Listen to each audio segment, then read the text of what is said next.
کاملا روند بازی ذوباهن نسبت به دقایق نخست تغییر پیدا کرد و توپی که درون دروازه قرار گرفت. گل برای ذوباهن. چه اشتباهی انجام داد سروش رفیعی. بیرانوند چرا از دروازه خارج شده بود. یه گل به خودی رو شاهد هستیم در دقایق پایانی نیمه اول.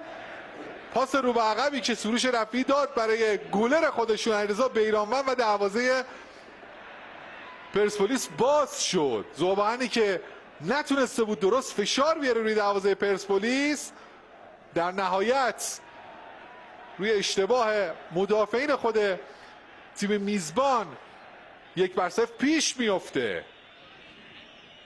کاملا گله داره از این قضیه و از این داستان. ببینیم اصلا چه اتفاقی رخ داد. خیلی ضربه توپش هم بالا بود. بعد علیرضا بیرانوند اونجا چیکار میکرد؟